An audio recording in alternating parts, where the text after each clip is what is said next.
ఇదంతా కాదమ్మా, ఈ ప్లాట్ పెట్టే చాలా ఎట్లా ఉంటుంది సో ఇక్కడ రావిపాడు దాదాపుగా 800 ఇళ్ళు సంబంధించి ఈ పెద్ద గ్రామం. ఈ గ్రామంలో విలేజ్ క్లినిక్ కూడా ఉంది.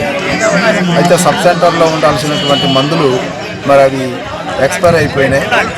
దాదాపుగా మరి 1000 సంఖ్యలో అంటే 1000 వాల్యూతో ఉంటుంది అది. అవన్నీ కూడా వేస్ట్గా పడివేయడం అనేటువంటిది దురదృష్టకరం. ఒకవైపు ప్రభుత్వం డబ్బులు పెట్టి కొన్నటువంటి మెడిసిన్ ఒకవేళ ఇక్కడ అవసరం లేదనుకుంటే ఇంకో చోటికి పంపించాలి.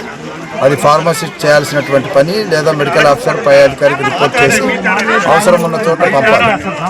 అయితే మరి ఇక్కడ ఆ మెడిసిన్ అంతా కూడా ఎక్స్పైర్ అయ్యి ఊరికే పారేశారు.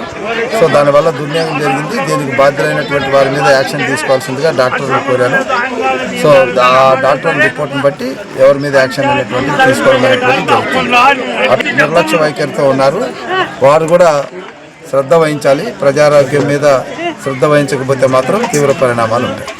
ఇక్కడ ఏఎన్ఎం, తర్వాత ఆశా వర్కర్లు, తర్వాత అంగన్వాడీ వీళ్ళంతా కూడా బాగా పనిచేస్తున్నట్టు గ్రామంలో చెప్తున్నారు. ఒక ఎఫ్ఈ షాప్ డీలర్కు సంబంధించి కొంత కాంట్రవర్షన్ ఉంది. దాన్ని కూడా కొంతమంది సెట్ చేస్తారు.